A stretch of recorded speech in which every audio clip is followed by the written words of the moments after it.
Hello, everybody. Here we are again, and this is the 7th episode of Authors Chat and More. And today I have got with me Roger Wilson Crane, who I know many of you know. So hello, Roger. Hello, Beth. How are you? I'm very happy that you are here on this platform, and I'm so looking forward to chatting with you about your book.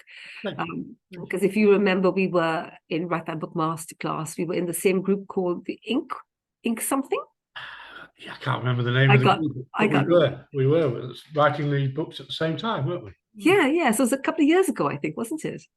Yeah, 3 years ago, it would be my guess, because my book was out 2 years, so I think we joined in November of 2020. Yeah, to 2021, I think it was. Anyway, it seems not so long ago that you and I were chatting and were getting down to writing our books, and you were writing your book, and there were episodes in it that you weren't too sure whether you should write about. And I remember saying to you, yeah, go for it. So everybody, just to remind everybody that the reason for these authors chats is to help promote indie authors, new authors, to promote themselves, to have an opportunity to talk about themselves, their books, to bring reader awareness to themselves as authors and their books, and hopefully to gain sales. I won't ask you about your sales because I don't know, but I have a guess your book has been extremely popular, hasn't it, Roger? It's done okay, thanks. Yeah, I mean it's still not going to ever buy a new house or even or even a a top rated anything, to be fair, but it's done far better than I ever imagined. So yeah, I'm really pleased with it. Yeah, very proud of it.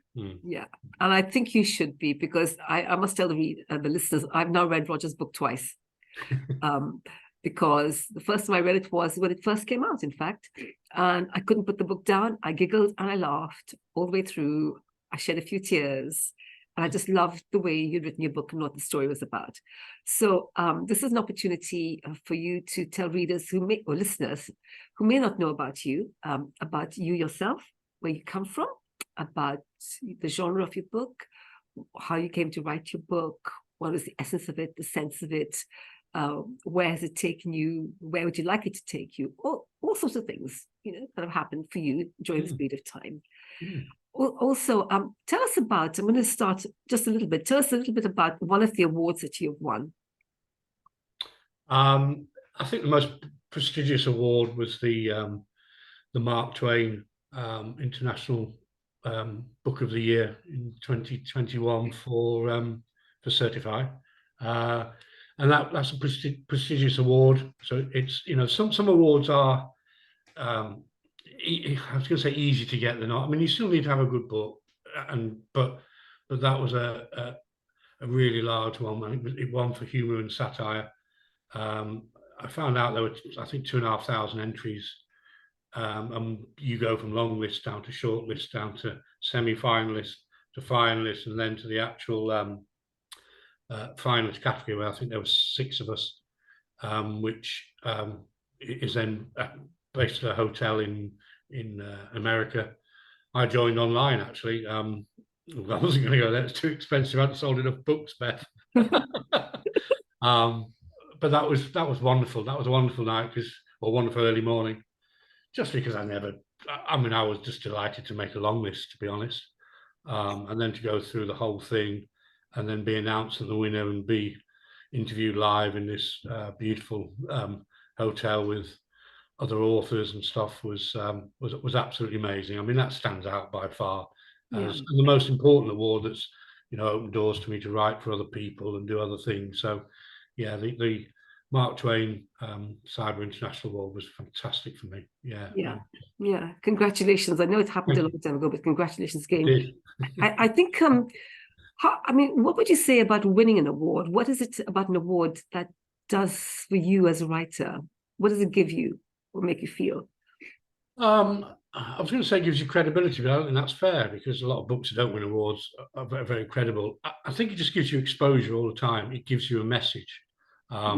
So when you can share that you're a finalist or a semi-finalist or shortlisted for an award, it just keeps that message out that your book's good, your book's Yeah. being enjoyed by judges, readers, other authors, producers, editors.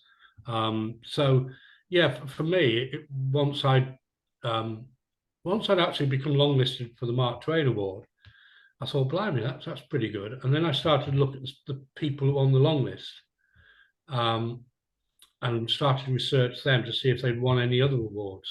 And that's where I saw that one of them had entered the international readers' favourite book of the award. And I thought, well, if they've got into, if they won a bronze medal in that, then I'm going to enter that. So I sort of followed people around that had won before or previously, with maybe another book or even with that particular book. So that worked for me as well. So anything that I could see that, and then of course when I won it, then I saw the finalists, I looked at what they'd won, and I completely honed into on those authors, of where they'd gone next. I think the Feather Quill was one that I won, which again was because I'd followed someone else who'd won the year before with their book, and I'd sort of beaten them in the Mark Twain one. I know it sounds odd, but it just made me realise where I could go with this book. And that's the other thing. Mine will never win a Booker Prize award. It'll never win a. How can you be so certain about that?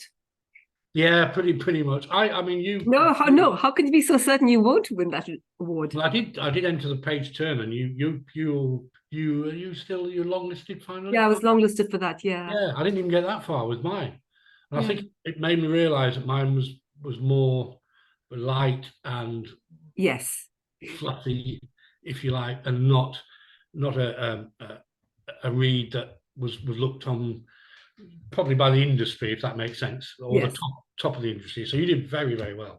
Yeah, because that's quite a big prestigious an yes, award, isn't it? So I yeah, sort of realised once I failed at that.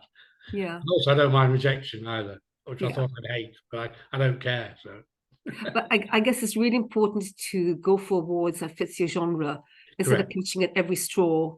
Because you'll be wasting your time if you think a comedy is going to fit into some historical novel, as an example. So you did very well. I mean, I love the fact I didn't even ever think about that, and maybe other listeners who've written books.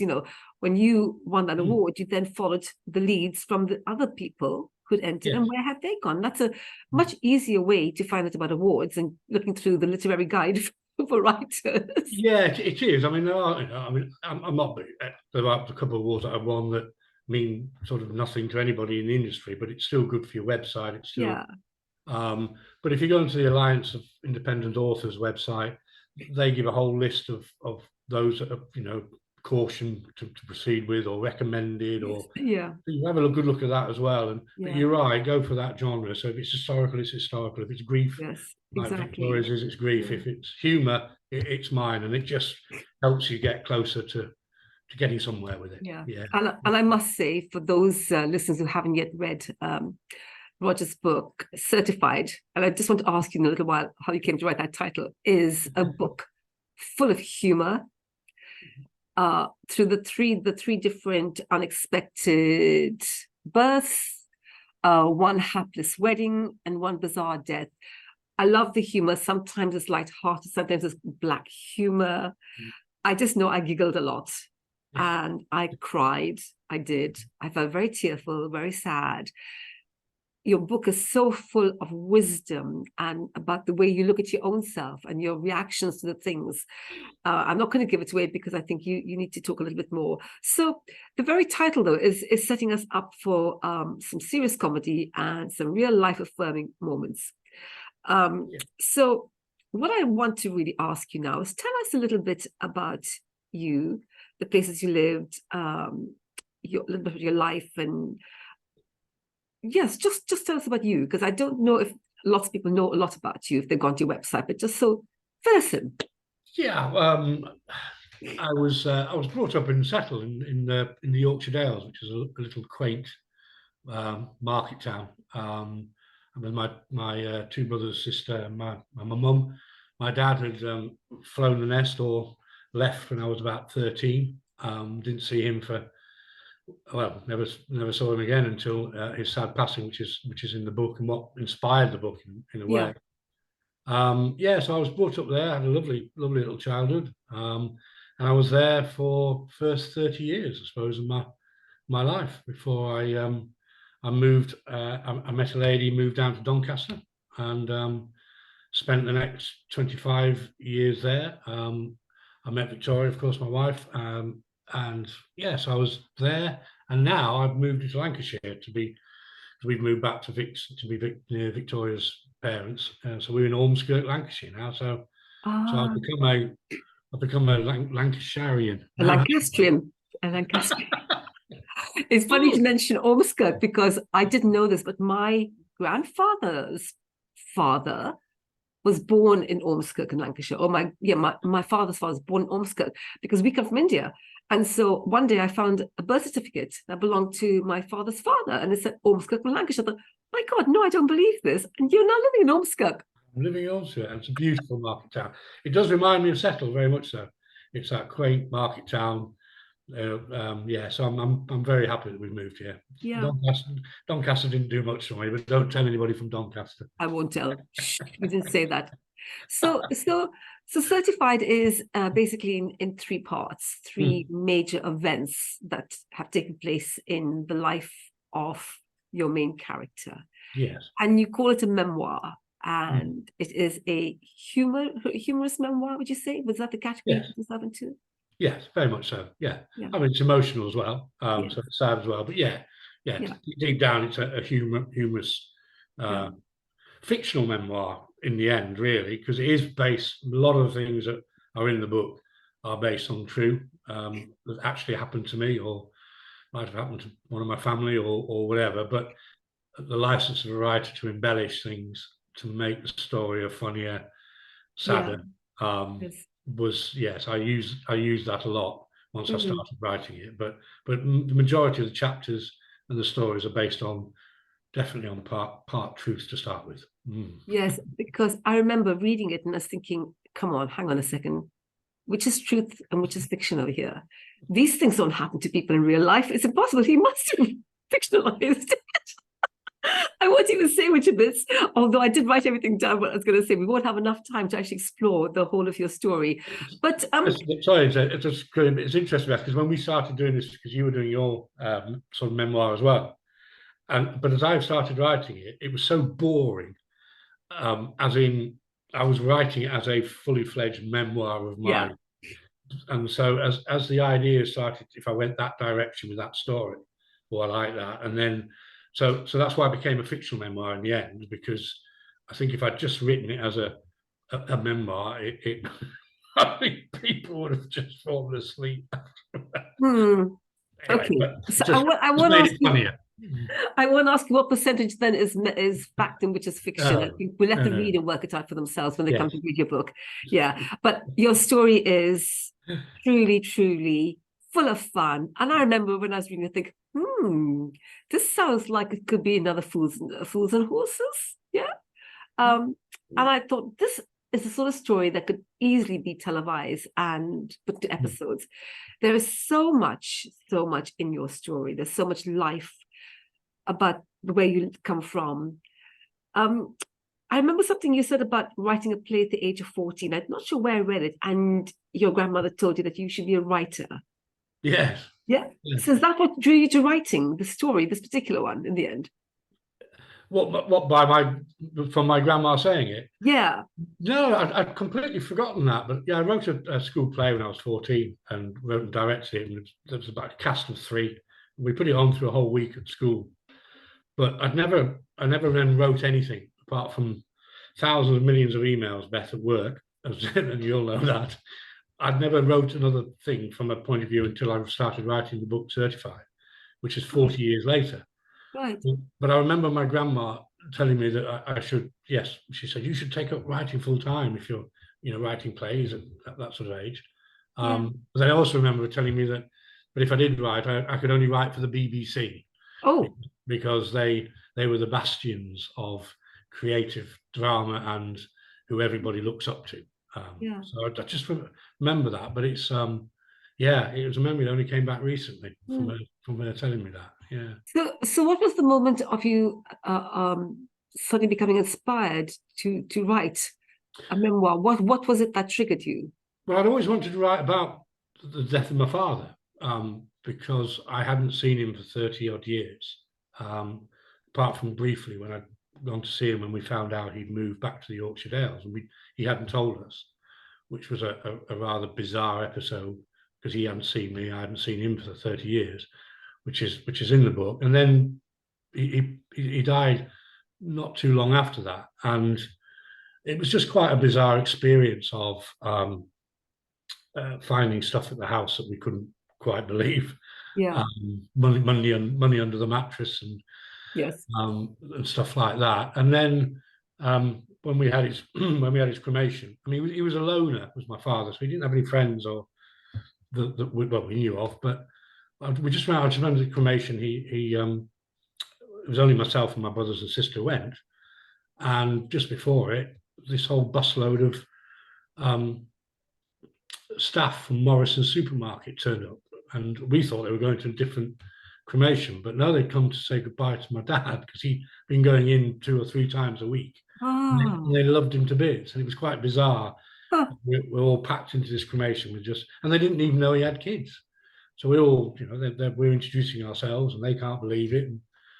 And then he wanted his ashes scattered up in the hills in the Yorkshire Dales, and he named a particular rock, and nobody knew what this rock was or what it was called. I'm sorry, we knew what it was called, but when we asked locally, nobody knew what he meant.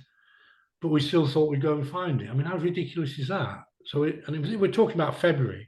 Yeah. So it's howling gale, howling rain, and there's about 4 or 5 cars because my brother and his family are with him. There's my family, my mother, and we're all going up these single roads, falling into ditches, trying to find a rock. So I wanted to write about that, but it was never going to be a full book. So when I joined to write that book at the same time as you did, it was about ideas and how do you get the ideas and then write. And I suddenly thought, well, how do I write a book on that? And then I thought about, I was sort of lucky to have my daughter Holly. I got to the age where I didn't expect to have children, and I just suddenly thought, oh, that would be good because that'd be, I could have birth. I've got death. And then we've all been to weddings that don't quite go to plan. I've been to a few. And then I thought, well, if I do those 3, I've got a book or a start of a book. Yeah. So you've got a birth certificate, wedding certificate, death certificate. So certified came from the 3. And I thought, well, I'll write them in individuals. It's like an analogy, trilogy. Yeah. But all based on the same people, and just going over the different, the unexpected birth, hapless wedding, and the bizarre death. So so that's where it came from, really. So thanks to my dad, which is the first probably time I've ever thanked him. Wow. Yeah. Well done, Dad, for having the life you had to enable you to write what you have written. And in many ways, it is a tribute to him. That you've written the book and you've acknowledged him. You've acknowledged the life you had without him. And I think it's the acknowledging that is so important. It's a very strong healing process, I believe, when you acknowledge something, admitting to it. This is my personal belief that once you acknowledge something, the acceptance becomes easier and the healing begins of whatever it is we want to be healed for. Yeah. Yeah, I found that the hardest to write. And I thought I wouldn't, but because I had no real feelings. But I was asking my brothers and sisters for a few stories to remind me that sort of use them. But I found that quite tough because it just takes you back. It takes me back to being a child and him not being there, and and then it takes you when he, just before that, I did go and see him, which was a strange meeting. So it was actually tougher than I thought, but quite therapeutic, actually, to be fair. It was. Yeah. So would you say that memoir writing is not the easiest of genres to write? That's a tough question. I don't know. I don't know. I think for me, I think it's interesting because I think a lot of fiction books, they say write what you know, and so I think a lot of fiction books or probably do have a bit of memoir in them, because you're writing from your experiences, aren't you, or something you've done or somewhere you've been. An actual memoir, yeah, I would. I think fiction memoir. Yeah, I think I could write as many as as long as I could come up with the ideas and the stories. Yeah, to make people, because all I wanted to do was make people laugh. Yeah. But also at the same time, even in the same page, then try and switch them to cry or be upset or be emotional. Yeah. That was my aim. So every page was sort of turned. Yeah. So you either got a laugh or you suddenly took a gasp or whatever. That was my whole concept. Yeah. Are there parts of the book that you found challenging, or were there parts that you yourself couldn't stop laughing at? Because I know there's some parts I thought, I can't believe this. So let me hear from you first. Challenging. To be fair, once I'd got the concept, and once I'd made the decision, don't write it just about, as in, yes, base it on me as the protagonist and the narrator, if you like, but don't stick to the actual. And if once my brain went, why don't you veer off that direction or go off from there? Or, if you add that bit in, which isn't true, God, it makes it funny. And once I got that idea, I thoroughly enjoyed writing, and I didn't find it challenging, because I had such a good basis. I knew I was writing about a birth. I knew I was writing about weddings, and then death.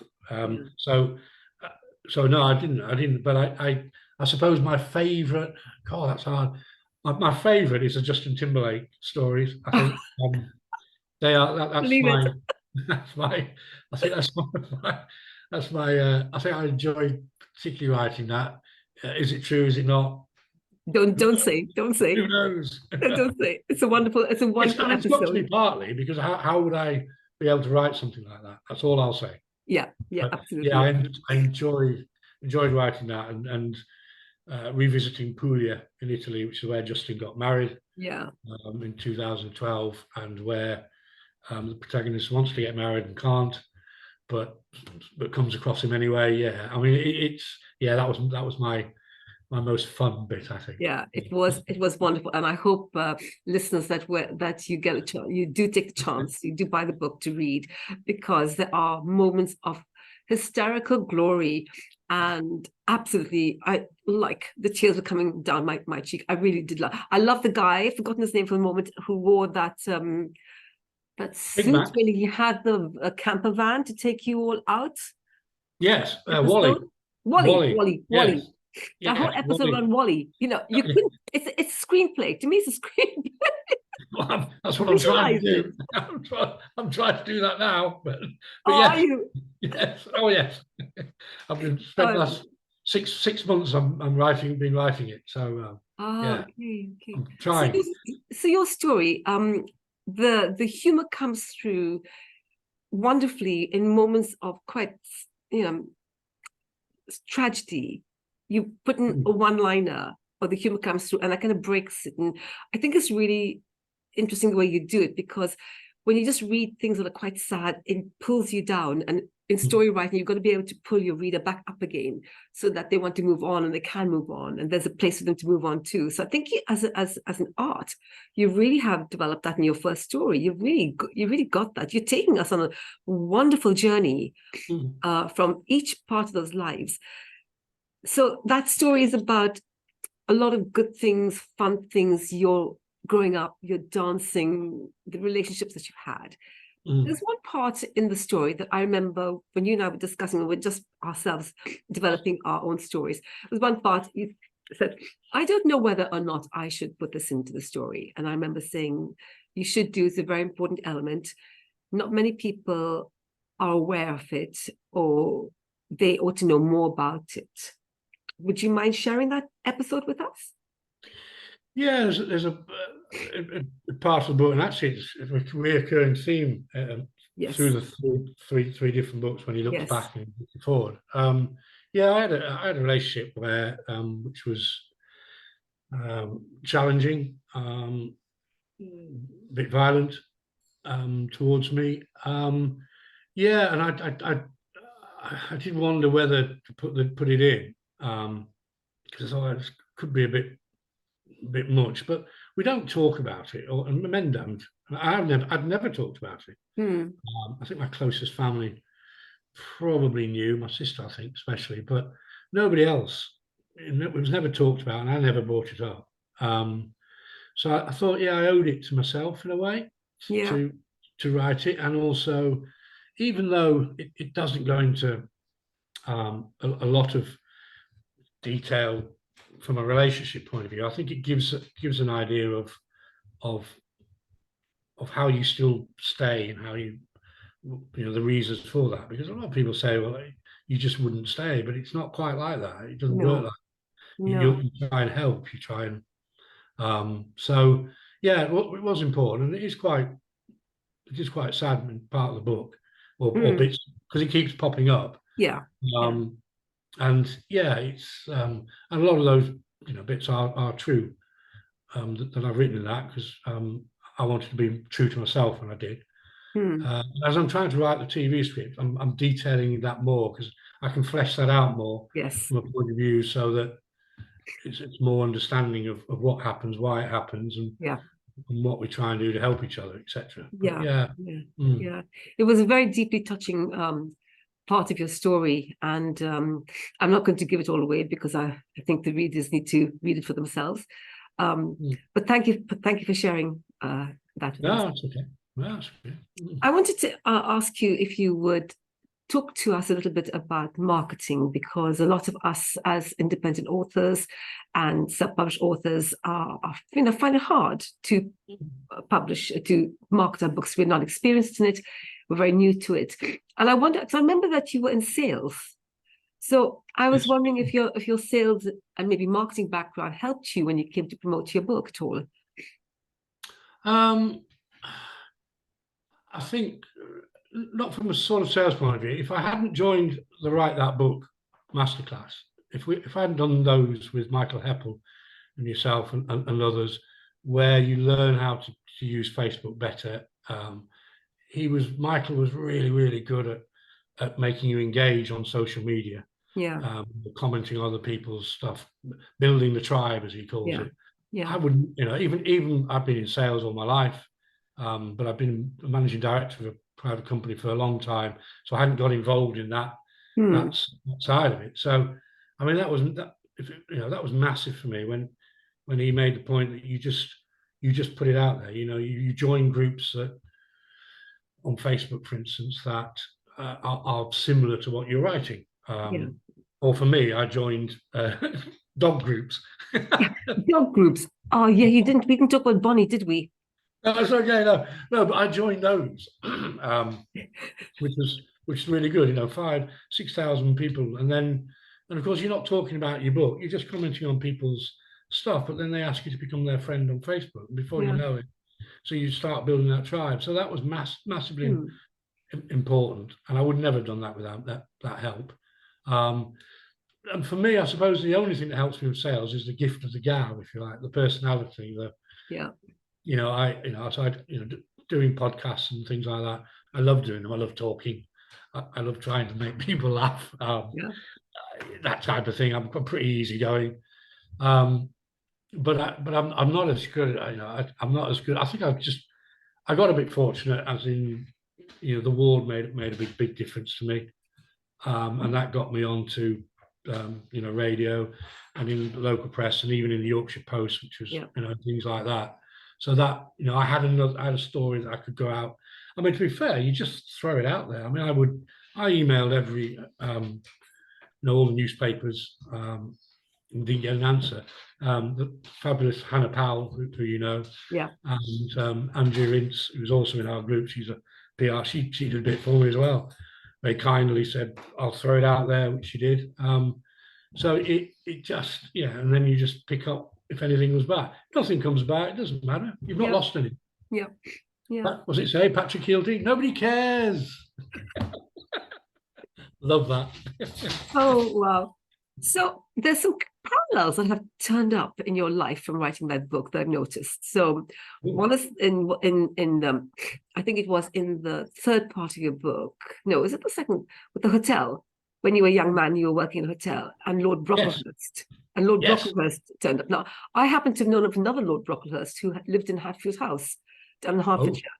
A young guy, a younger lord, who actually loved fast cars and got himself into a bit of to-do. Anyway, and then on Facebook, we noticed that you and Vic had taken on Hotel Pub Restaurant. But yeah, it was just a pub.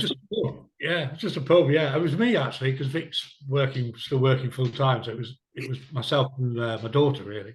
Yeah. We took in Ormskirk, yes. So we moved here, and then we took the local, or one of the local pubs, which was about to close. Yeah. And my father-in-law drank in there, and it became a bit of a, oh, you should take that on type of thing. And I'd of course run the pub or in the hotel 30 odd years ago in Settle. And I just thought, oh yeah, let's do something different. And Holly, who's 22, said, well, yeah, I'd love to. So we took a short-term lease on it, and off we went. We did 6 months, and it went really well, to be fair. And that was another good grounding from Mr. Heppel from a marketing point of view, because then I knew exactly what to do. Yeah. All that sort of stuff. But we just couldn't face doing 5 years, because we would have had to sign up for 5 years. That's a big commitment, isn't it? Yeah, a lot of work. We just decided, if we didn't have had to, I think we'd have carried on. If it was sort of open-ended. Yeah. But in the end, you had to make that decision. They weren't forcing us to, but we knew it was coming down the line, and we thought, let's leave before we fall in love with it too much. Yeah.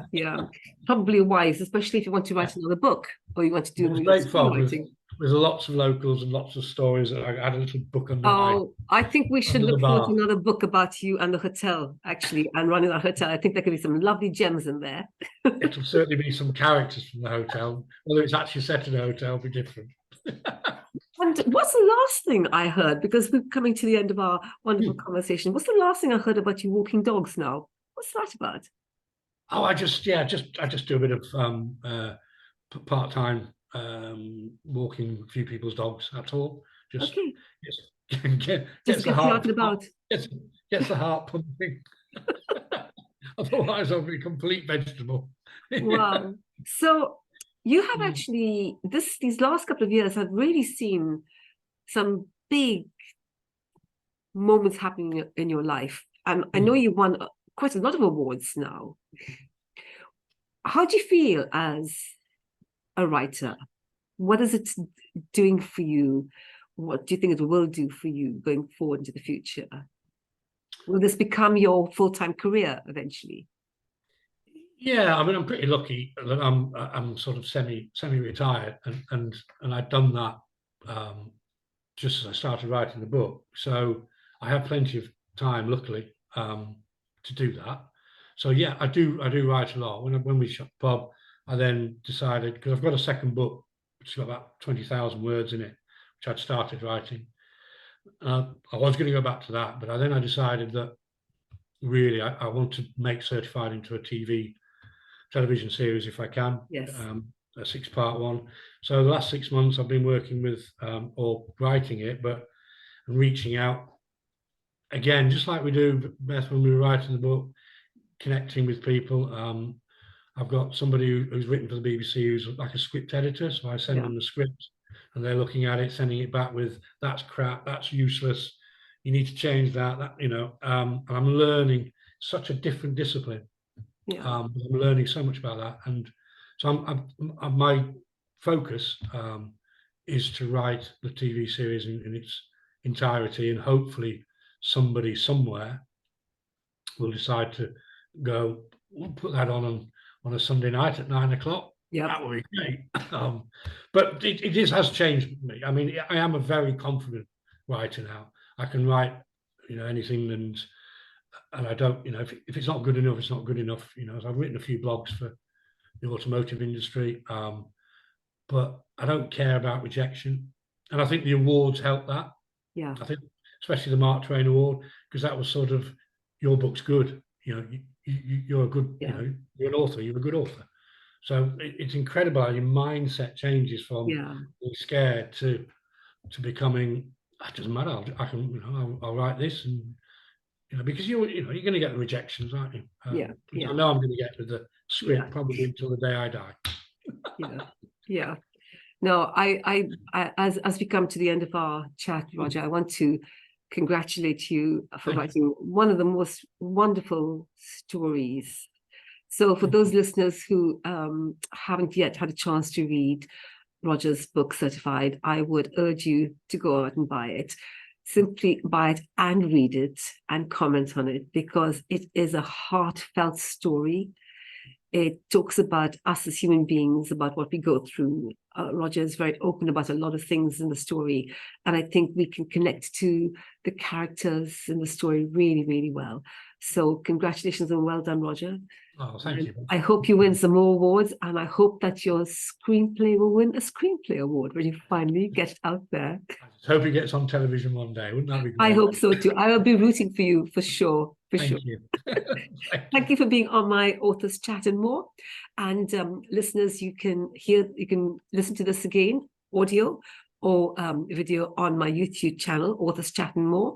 And I believe you can you buy your book directly from you, or is it on? You can go onto my website, which is www.rogerwilsoncrane, and you can buy one when it's a signed copy, or just go onto Amazon or Waterstones, and you can buy it from there as well. So yes, it's all online as well. Yeah. Good. That's wonderful. So thank you once again, Roger, for joining me. Thanks for having me. Look forward to chatting with you again when you do your screenplay. I want to be the one who interviews you when you have your screenplay award, please. I promise you, if it ever gets green lit, yeah, you can. I'm the one. I promise you. Oh, thank you, Roger. Thank you so much for this lovely, lovely chat. Thank you. Lots of love to you. Cheers, Bye. Bye. Bye. Bye.